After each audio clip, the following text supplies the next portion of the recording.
What's going on, everybody? I'm John J. the Second, and this is the Gin College Podcast. I'm here joined with Cody Almasi at Gin College Analytics. Cody, how are we doing today, bro? Doing good. Technical difficulties trying to get the best of us, but we're gonna persevere, get through it. Yeah, I was talking to Cody before we went live today. Y2K is hitting us 21 years too late. If there's a cyber attack or something, China's getting us good. And internet's down in a lot of places. I'm lagging all over the place. Our live stream is taking some hits. Can't even send out tweets pre-show. It's really kind of a mess. Instagram's down, Facebook's down, WhatsApp's down. Anything owned by Facebook is down. I heard there is a whistleblower out there in the ether releasing some information, confidential information on Facebook and the entire enterprise that might have something to do with it. I don't know. And nothing's really been confirmed yet. Everything's kind of out there still in the ether. And people are panicking. People use Facebook to conduct their businesses. People use Instagram to conduct business. People use website with, friends and family, business partners, loved ones from overseas. So this is a big deal. This is an issue. We haven't seen anything like this in a while. So we'll see how this all pans out. But let's get into the show. Let's talk about the Week 5 recap. We got a script here. We got everything set out, and we're ready to get into it. Really exciting stuff, and I'm excited to talk about everything that happened this past weekend in detail with Cody. Let's get right into it. Let's talk about the first game here on our script. Let's talk about Arkansas and Georgia. The spread was Georgia minus 18, over under 49. Georgia took the dub 37-0, give them the goose egg. Cody, how are we feeling about this game? Did we see this coming, or was this unexpected? I knew I had a good feeling that Georgia was going to come away with the win, but as one of my bets, I thought Arkansas would cover, was going to give them a harder time than they did. I think that's what a lot of people wanted. Top 10 matchup, 8 versus 2. Like to see some vulnerability out of Georgia when they've looked so dominant, and that's not what we've seen. Georgia really led. I mean, they did lead the whole time, but they just looked completely dominant. They only threw for 72 passing yards, but they had 4 or 5 guys with over 10 yards rushing, and like you said, 4 to 7 yard carry averages. That's pretty insane. Just looking at the box score in that stat sheet. Yeah, you're looking at Zamir White, 16 carries, 68 yards, 2 touchdowns. James Cook, 12 carries, 87 yards. And the list goes on and on. I can talk this as a whole column of running backs, ball carriers, whatever you want to call them for Georgia. They basically took their whole depth chart and threw them all on the field against Arkansas, which they weren't a terrible team. I mean, you're looking at number 8 in the nation on the AP polls and just kind of pretty much treating them like they're, like Cass Tech, or not Cass Tech, but like kind of team, some scrub team, and Cass Tech's not a scrub team by any stretch of the word, but let's just say Louisiana Tech. Okay, yeah, that's a good example. Louisiana Tech. It's like Georgia's playing Louisiana Tech. They're just playing their whole depth chart and really wiping the floor with Arkansas, and it's just it's embarrassing for Arkansas and the Razorbacks because a lot of bettors expected more out of this team, out of this Razorback offense, but Georgia really showcased their abilities to shut them down completely, to not even allow them a field goal, let alone a touchdown. So really impressive performance here by the Bulldogs, and a dominant performance, something that we haven't really seen a whole lot of. We've seen a little bit. We've seen some glimpses in the past games and their past performances, but this is definitely the one that stands alone, that really sets them apart from the opposition and puts them further into the standings as number 2 spot, and they're going to give our Alabama a really good run for their money once they meet up in the SEC down the road, or if it's even in the college football playoff where they meet. It's going to be interesting. So yeah, good performance there. Let's move on here. Ole Miss, number 12 Ole Miss going against Alabama, 5-0, over under 80. Minus 14.5. Alabama came in as people seen this spread. They saw minus 14.5. They're going to be like, you know what? This is going to be a close game. Ole Miss is going to give Alabama a fight. This is going to be an old-fashioned SEC matchup. Didn't happen to be the case. Alabama covered pretty comfortably. Not like super comfortably. I guess, you're looking at 42-21. So you're somewhat of a touchdown, better part of a touchdown off of that spread. And that touchdown in the fourth quarter, Ole Miss made a late run. That touchdown late from Alabama might have secured it for them to allow them to cover that spread, which was somewhat generous for the bettors, going with Alabama or even against Alabama. But I think it kind of frightened a lot of bettors, thinking, okay, this might be a closer game than we might expect. And Alabama just pulled away and got the dub. What are your takeaways from this game, Cody? Yeah, like you said, I think I was with the bettors. I was hoping it's going to be a little bit closer, just like the last game we talked about, but just Alabama showing their dominance. Really, I mean, they did it with 21 points, but the whole game was Alabama was in cruise control. I think it was like either 35-0 or 35-7 at one point before they started putting together some scores. And Lane Kiffin, he came into the game really wanting to get some juice, get some hype going for his team. Matt Corral, Heisman hopeful, and Nick Saban in Alabama, and especially Brian Robinson Jr. shut them down. Man had 4 TDs and just really carried the offense on his back for the better part of that game. Yeah, he did what he had to do. He really put the team on his back and really got the job done on the ground. And he did what he had to do. He did what any Alabama running back or back, for that matter, in college football landscape is expected to do.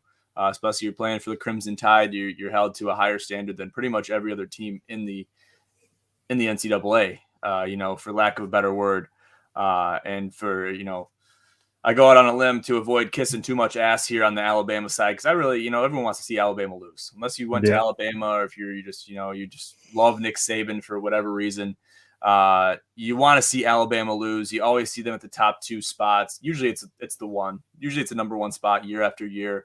Their recruiting class is second to none every single year, and it's just seems like a repetition of that year after year after year. I mean, I'm going back a long time. It's been like that. So they got it figured out on offense yet again. Bryce Young, he's really following in the footsteps of what's the other quarterback's name? Just played last night. Mac Jones. Mac Jones, following in Mac Jones' footsteps very well, doing what he has to do and fulfilling that prophecy that Nick Saban sets out for the Crimson Tide to fulfill every single year. So they got it figured out. Really, not too much to say in that camp. Yeah, I think we're all just waiting for when Georgia and Alabama match up. That's all we really care about. For the first time, and then probably the next time in the SEC matchup. Because before the show, we were talking about who's number 3 in the SEC. I mean, Ole Miss, Arkansas, Kentucky just beat Florida when Florida gave Alabama a good game. But I think at the end of the day, it doesn't matter who's number 3 because it's going to be Alabama or Georgia coming out of that conference. Yeah, so you're really going to be wanting to focus on these 2 teams. And obviously, number 2, Georgia, number 1, Alabama. These spots are respected, and the SEC has held these spots down pretty much for the better of the last decade. I was trying to find the stats for the SEC, and Georgia's points for is just absolutely insane. They are putting up numbers. It's ungodly. Yeah, so they deserve to be in that spot, and obviously they're going to win the hearts over of all the AP analysts, all the broadcasters that they love to talk about Alabama because they're so good and they're supposed to be impartial, whatever. But they're obviously going to default to giving Alabama that number 1 or number 2 spot, but most likely that number 1 spot, especially they're putting points on the board, getting wins in the win column, and winning by significant margins. It's not going to be hard for these guys to place them at the top spot every year or week after week unless something crazy happens. So there's not really a whole lot to say about that one, or really for either of these teams until we get further into the season. They actually get some real contests going on going down the stretch. So let's move on here. Let's talk about Cincinnati, Notre Dame. Luke Fickell pulled one out, 24-13 win. And really impressive for the Bearcats. So I was impressed by the performance of this game. Everyone thinks, Notre Dame. Everyone kind of undermines Cincinnati to a certain extent. They undermine Cincinnati, and they're like, you know what? Notre Dame, they've built more up in the last few years, doing what they had to do on offense and getting some wins down the stretch. Everyone's going to be thinking Notre Dame, right? Especially with that dominant win over Wisconsin last week. What does this say for the Cincinnati franchise and the camp in Cincinnati for the Bearcats? What does this win kind of staple in for this team and this entire program. Well, like you said, Luke Fickell, man, just we can't say enough about what he's done there. Going back to comments someone on the show made last week about him leaving for another school. I don't, even with money, I don't know why you would at this point. I mean, you're in a good spot. You don't have too much to prove unless you got big games on your schedule. You're going to excel in the AAC. And now you've got that respect built up. I mean, that was their biggest win in school history, definitely by far and away. And now they just have to basically win the ACC championship, probably against, I mean, like it's early, but SMU looks like their only real competition there. The Mustangs are looking decent, but we'll talk about them probably later in the season. But yeah, Notre Dame, they looked not great. They were shaky, indecisive. They don't know who they're really going with quarterback week to week. Jack Cohn threw a pick. The freshman Tyler Buckner threw a pick. And Drew Pine was the only one who got a touchdown on the board out of the 3 quarterbacks. And Brian Kelly said that they got to sit down and really figure out who's going to be the man to start every week. They're not just going to go with the flavor of the week is how he put it. So, yeah, you can't really do that. You can't really go with the flavor of the week. And people, the fans, the bettors, everybody sees the indecision. They see the lack of concentration. They see the lack of decisiveness. And that's really what allowed Notre Dame to really open the door for Cincinnati to win that game. And as a lot of people said, even commenters on last week's show, they were stating this is a big win for either team because it basically sets the stage up for the rest of the year. How they're going to finish up going into the college football playoff, especially if they do the expansion of 12 teams compared to the traditional 4. It almost solidifies them a spot. Yes, they do have to continue winning those games, even if they're somewhat BS games. There's no BS games in college football. So you got to be able to focus every single week, make it happen every single week, and get those wins. And this statement win is huge and puts them on a really good foot going into the postseason and the rest of the season because we still got a lot of games left. They're sitting at 5 now. But as we all know, this weekend we have Iowa, who's 3, and Penn State, who's 4, matching up. So the losers inevitably going to at least drop a spot to allow them into the Final Four for the moment anyway. Yes, exactly. So impressive performance by Luke Fickell and the Cincinnati Bearcats. Desmond Ridder, too, 3 total touchdowns, about 300 yards, 2 through the air and 1 on the ground. So he's really solidifying himself as a leader, and that was a signature win for him. Yeah, and see that's the flip side of the coin is they have it figured out in the quarterback spot. They have it figured out on offense. So they don't have to count on, lucky picks and, the defense capitalizing on the offense's, shortcomings like Notre Dame has done in weeks past. Yeah. They're not going to get a win on Cincinnati like that, especially not this year's Cincinnati team. So it's not going to happen that way. And they found the vulnerability, Cincinnati, that is, and they got the win.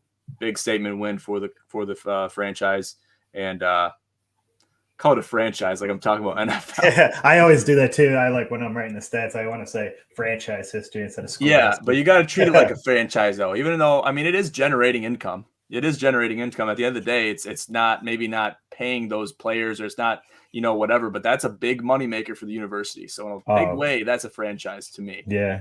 Trickle downs to all the other sports and college athletics and looking at communities that these universities are located in. I mean, when we had that pandemic year and they missed out on the bowl games and the bowl season, that was just astronomical damage to those economies for that time.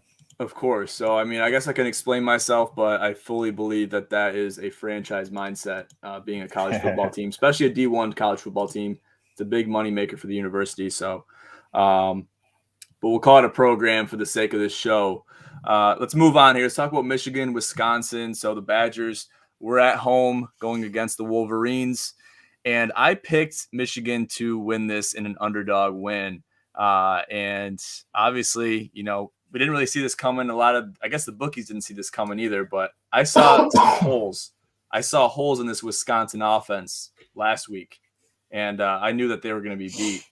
And to make them favored -2 even after that significant loss against Notre Dame, I was surprised. I thought it would have been an even spread at the very best for Wisconsin. I thought that, given Michigan's track record, given the teams that they beat, yes, they had a close game against Rutgers, but, I think this should have been a lot more even of a spread, if not favored Michigan by 2, or at least your traditional 3.5, which really gets bettors in a big trap a lot of times. And that spread would have got bettors in a lot bigger of a trap after the game. Obviously, hindsight's 2020. What are your takeaways from this game? And what did you see? What were you surprised about, etc.? Yeah, we bet head to head on the over under on this. You got the better part of that bet there. They hit the over. That's what surprised me. I thought it was going to be a lot more defensive battle. Wisconsin hadn't let up 100 yards on the ground a game. They did it again, but we got like 90, 95, 96, and we really moved the ball down the field on Wisconsin. I don't want to get too high. I want my team to focus on next week, and we got Nebraska and then MSU, and it's just a long road ahead of us before we get ahead of ourselves. But what I've seen from the Wolverines, the way they were able to score, they took something out of the Sparty's book with the flea flicker. Loved seeing that. And just seeing the play calling really open up and allow some of these athletes to get out there and make some plays. They really just took advantage of the mishap, and the Wisconsin Badgers, they're unraveling. So like I said, I don't want to get too high on the Wolverines yet, but it was great to see that on Saturday. I was definitely hyped up. Yeah, if you're a Wolverines fan, Michigan fan, it's easy to get high on your own supply. But I think that you got to kind of take a step back. And yes, you guys are doing good. Michigan is doing very well right now, and they're winning the games that are 50-50 games, but they have a long road ahead of them. I think it's important to concentrate on that.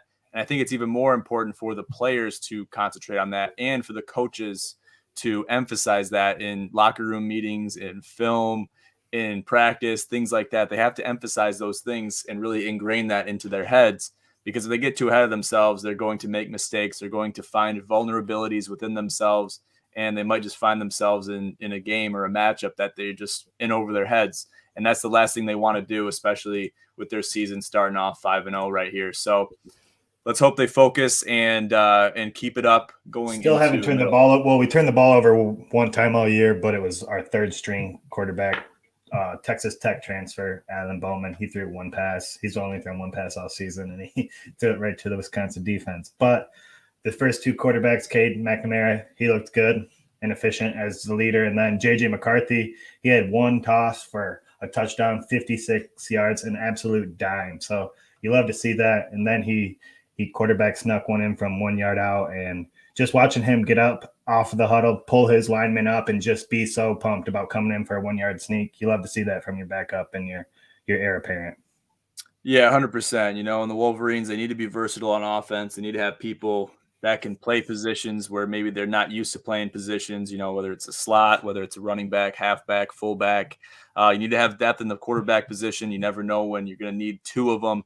And to be able to even run that wildcat and have to run the ball, get a little quicker quarterback in there, that's something that really throws a defense off, because especially with Ronnie Bell going down exactly for the season, and they Cornelius Johnson stepped up in that role on Saturday. He had 2 catches for 2 big touchdowns, and I made a highlight video of the Michigan game. You can check it out on Twitter. At first, when I put it out, the sound quality was a little bad, so I had to redo it. But I got 2 just awesome catches of him just getting bigger than a defender. So check that out if you guys have time. Yeah, we'll do a plug for all of our socials at the end of the show, and just tell you guys to follow those. We're really getting hot and heavy on Twitter. So especially, I don't know how long this is going to last, but Twitter seems like it's the only social media platform that's still up. And a lot of people have been flocking to Twitter. I'm sure their numbers have absolutely skyrocketed just today. We're actually live on Twitter right now. So they have a new platform. It's not Periscope anymore. So it's on the Gin Commish on my personal Twitter page. And I shared it and retweeted it with the Gin Promotions head Twitter account. So check us out on there. Make sure to follow Cody and everybody on there, but I'll do another plug at the end. But just to wrap up with Michigan, they're doing their job, and they're getting the job done. They were forced to be versatile with Ronnie Bell and that injury. And it seems like they're on the right track. They just can't get their heads in a position where they're too big for their britches, and they start faltering a little bit. So as long as they stay disciplined and stay at the topic at hand and stay disciplined, they'll be all right. Let's move on here. Let's talk about the Friday Night Lights matchup with Iowa, the Hawkeyes facing the Terrapins of Maryland. Iowa was only a 3-point favorite coming in number 5 against unranked Maryland, both 4-0 teams. Yes, Maryland was at home, but this was a pretty far and away. This was a matchup that should not have been close. This should have been an Iowa minus 15, similar to the Ole Miss Alabama spread, in my opinion. Just seeing how Iowa has played this whole year, seeing the wins that they've achieved, and the points that they've been able to put on the board, the dominance that they've shown on offense and defense. What were your takeaways from this game, Cody? Oh, it is a fun game to watch. Standalone game. BYU played, but that was a little bit later. A lot of people fall asleep for those West Coast games. But yeah, the Iowa Hawkeyes went into College Park, Maryland, and just had their way with the Terrapins. Tulia Tagovailoa, he threw 5 picks to the Iowa defense, and then his replacement threw 1 more.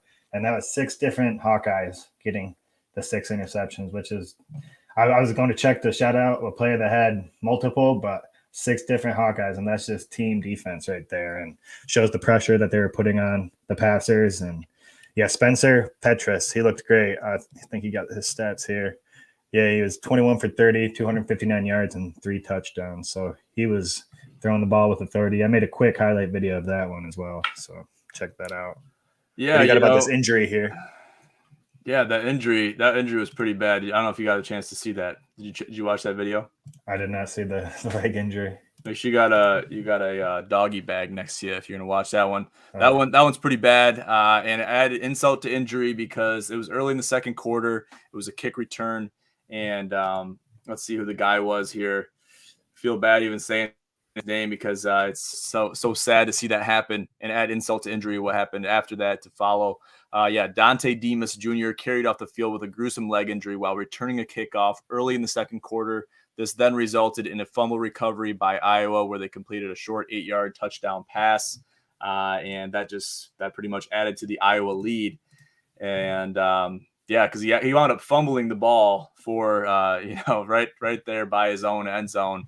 And just very sad to see that happen. I never like seeing any player or would want to see any player of any team in any sport get injured.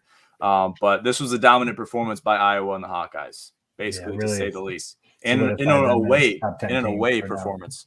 So they did their job and they just got it done. They were clicking on offense. Maryland couldn't get it figured out.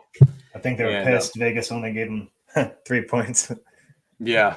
Well, Tua's brother, Tuila, 5 interceptions. 5 interceptions. That's unacceptable against the powerhouse Power 5 team in their own conference, ranked number 5 in the nation, and you got to come out a little bit better than that. So, not too much to really to say about that one, other than a very dominant performance by Iowa and the Hawkeyes, and a not so dominant, somewhat subpar performance by Maryland and the Terrapins. Shut up, the 4-0, now 4-1 Terrapins. Exactly. Yep. Exactly. I guess let's talk about Spencer Rattler and Oklahoma. How close was that game? 6-point game, and survive another good one.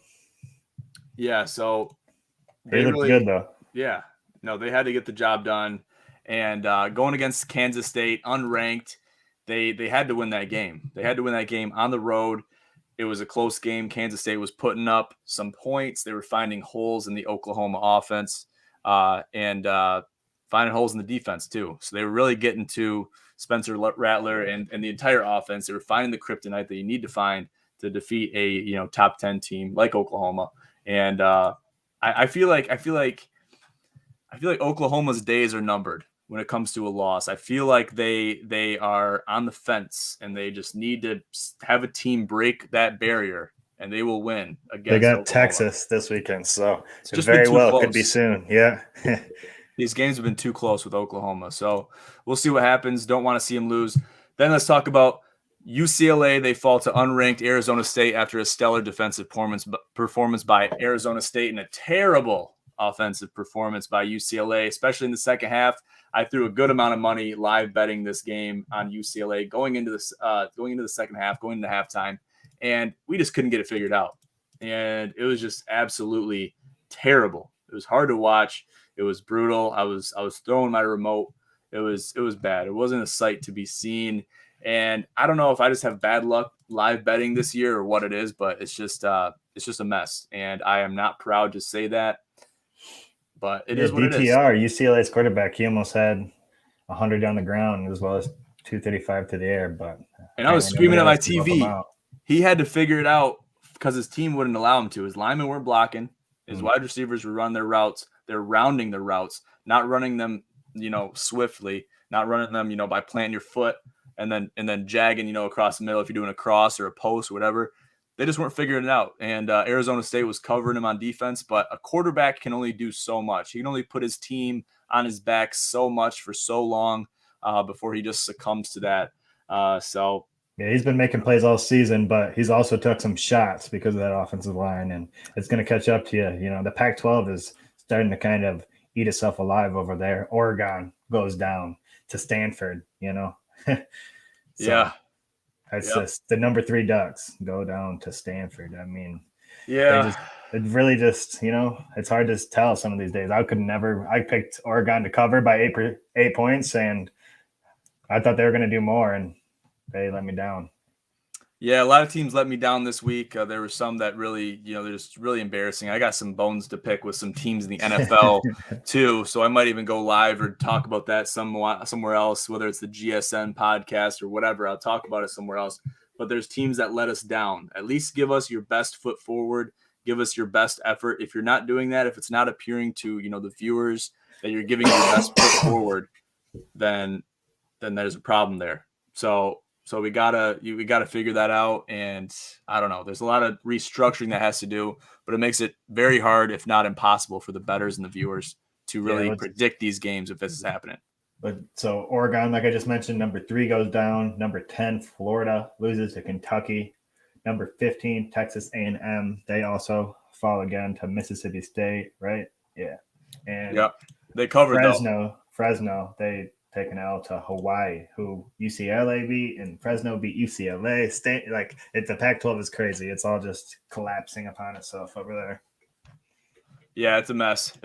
I guess let's talk about these AP polls real quick, and then we'll start wrapping her up right here around this 30-minute mark for you guys here on a Monday. Obviously, Bama, Georgia, 1 and 2. Iowa and the Hawkeyes, number 5. Penn State, number 4. Iowa, number 3. Penn State, those two match 4. up in Iowa City this Saturday. So that's going to be a hell of a matchup. Yeah. That's since he's into the top 5 for the first time ever. Oklahoma stays at 6 somehow. OSU's back to 7. Oregon drops to 8 above Michigan and the Sparties. That's a little disrespectful, but that's Oregon bias, I guess. That's insane, especially after that loss. Yeah, because they beat Ohio State. Both ththose teams are at 4-1 in front of 4 5-0 teams. But we haven't even played Ohio State yet. None of our teams have. So how is that fair? That's the hole in the AP poll system. You got broadcasters and you got analysts that are just kissing the asses of certain teams, and that makes the rankings. There's your rankings, folks. That's how they're made. And I talked about this in my gin and tonic, and I don't know. I got bones to pick with all kinds of people, but sorry, Cody, you go ahead. No, where were we at here? Michigan, the Wolverines are at 9. The BYU Cougars come in at 10. They're also undefeated. They beat Utah and Utah State now this year. Then we have your Sparties at number 11. Oklahoma State at 12.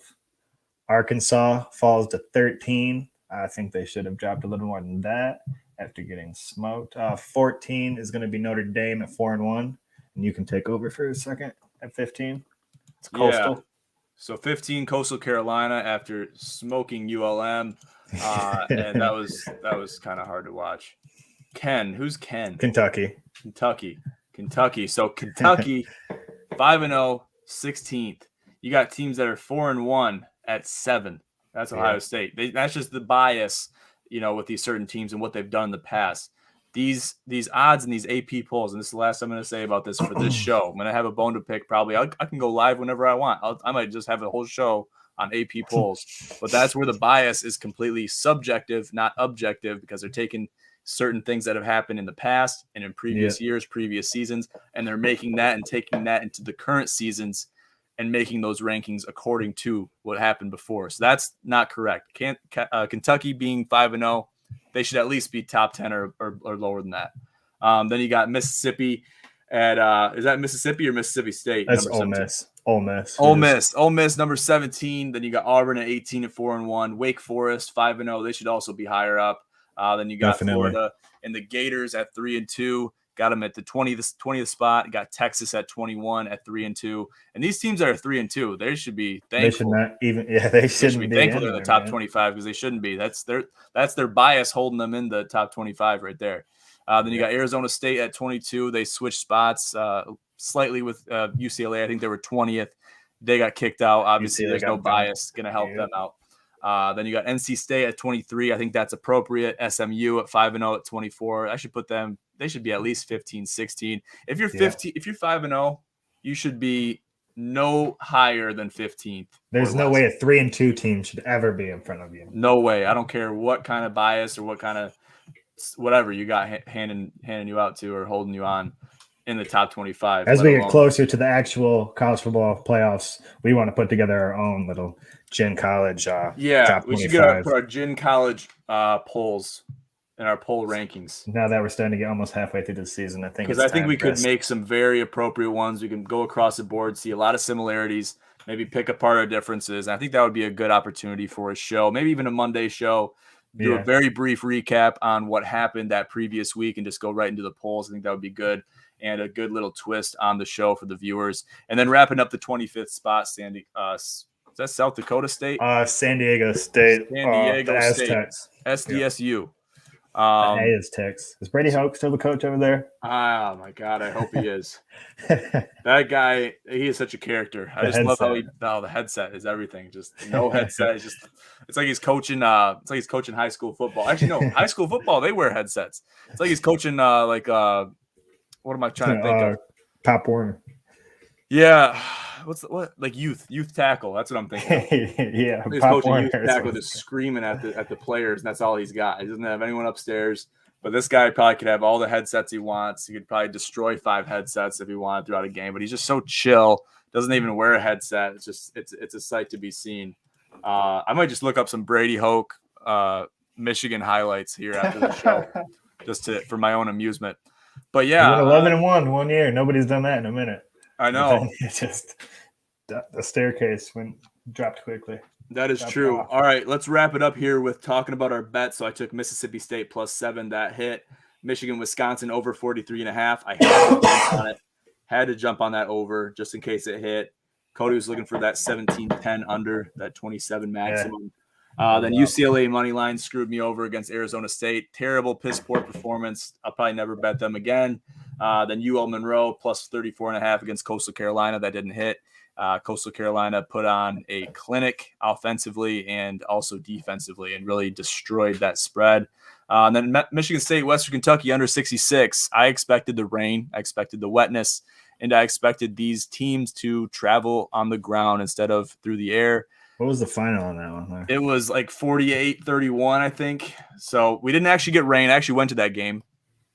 Oh, you didn't get any rain. Spartan Stadium? Yeah, Spartan Stadium. No rain. It rained a little bit in the pregame. I was having a couple cocktails before the game. It went live and on the Gin Sports Network. Absolutely made myself look like an idiot by both the picks. I picked the under and I picked UCLA -3.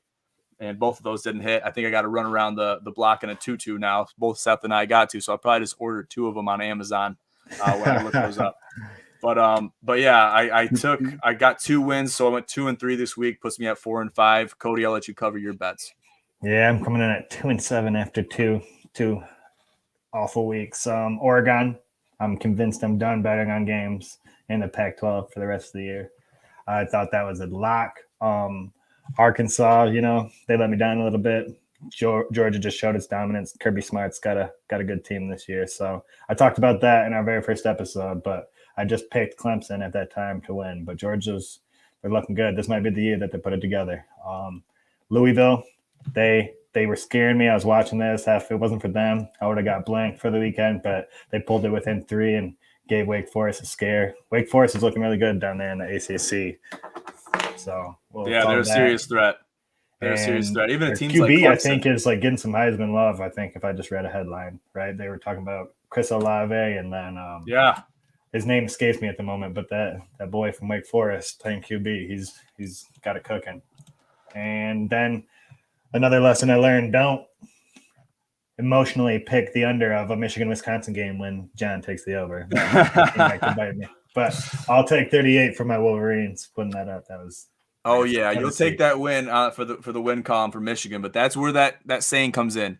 Always bet the over, never bet the under. So that's a saying that should be taken with a grain of salt.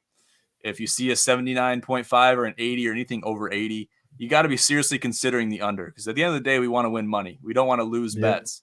It hasn't been easy for any stretch of the word for any bettors in the college football landscape or even the NFL for that matter. So we're really getting our asses kicked over here. And that just is what it is. We got to be able to bounce back and be versatile in this type of environment. And that's just how it is. There's no room for bitching. There's no room for excuses. So that's just how it is. And I'm just going to say it very bluntly right here, right now on the Gin College podcast. But yeah, that brings us to the end of the show. Cody, you got anything left you want to say to the people out there before we sign off? Real quick, just since we did it last weekend, let's just give a quick pick for tonight's game, because we picked the Cowboys Eagles last weekend. So we got Raiders Chargers tonight. That is true. That is Send true. the people off on that note. Let me look at the spread real quick. Let me just take a little gander at the spreads, and I really do like Derek Carr this year. I'm just going to say that. The Raiders are looking good. They are, but also Justin Herbert and the Chargers looking good too. You know, they see him at 2-1. Chiefs, yeah. Yeah, that's gonna really deter a lot of people from wanting to take the Chargers, just seeing them 2-1. Then again, you've got the matchup predictor, which I try to stay away from. Don't want anyone to even look at it on ESPN because they compile a bunch of different statistics. They got the Chargers at 60%, while they have Las Vegas just shy of 40%. I like Las Vegas +3 in this game. Take them +3. Even if it gets skewed with certain teams, you know, if they score a field goal, then a touchdown, then the other team scores a field goal, touchdown. That's where they can get skewed, and that's where that spread can help you out. I think we're going to take that and run with it. And if I have to throw a 2 in there, I like the over 51.5. Let's take the over and Las Vegas +3. I'm not going to make a prediction on the score. Let's just hope the over hits. Cody, go for it. Heard that. He gave you some betting statistics. I'm just going to pick it. I think that the Chargers hand the Raiders their first loss of the season. And after that, only the Cardinals are going to be remaining undefeated. And yeah, those two teams are a surprise. But I think Justin Herbert, after coming off that win in Kansas City last weekend, I think they get the juice and they squeak one out by a touchdown. I don't know what the final score is going to be, but I think they win by 7. So you're going to take are you going to take the -3? Yep. Okay. What about the over/under 51.5? I'm guessing it's going to be 28-21 if I had to pick two numbers, so that's under. Okay. All right. Yeah, that's just barely under, isn't it? I had to do some mental math there for a second. Not really too good on my feet when it comes to mental math, but I can do that one. So you heard it here first, folks. Cody and I going head-to-head again. He's taking the under. What did I just say, guys? I don't know if he's not hearing me or what. Never bet the under. You know what I mean? No. The NFL is different. The NFL is different, though. I'm just playing. But yeah, this is a good head-to-head matchup. We'll see who comes out on top. One of us has to hit. I guess we could go 1-1 since it's a 2-leg bet. But we'll see what happens. We'll talk about it on our next show. Cody will not be joining us on Friday. He has some big stuff going on. Cody, do you want to share that with the people real quick?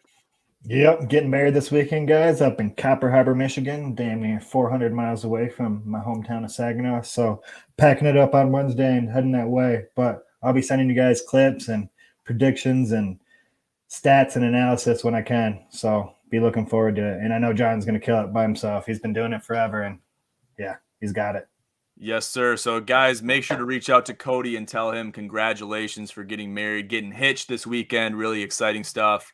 So he will be absent for us or with us this week or weekend, but we will have someone probably sign in, or if not, I will be able to hold down the fort myself. But we'll look forward to that as it comes on to us.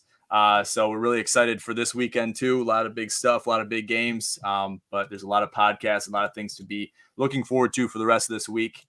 But yeah, I'll leave it at that, guys. Make sure to always check us out on Twitter, Instagram, and Facebook. Hopefully, fingers crossed, they come back online sooner than later, so we can post all this stuff and all these updates and things like that to you guys on these different outlets. But follow us on Twitter. My handle's right there, Gin Commish, in the bottom left of your screen. And Cody's, that's actually Cody's Instagram. His handle is @GinAnalytics. So follow both of us and check us out on Twitter, where it's really heating up.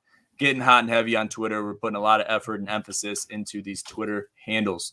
So make sure to tune into those, and we'll be in touch very soon. But I'll leave it at that, guys. Thank you for tuning into the Gin College Podcast. I'm your host, as always, John J. II with Cody Almasi. Have a great day.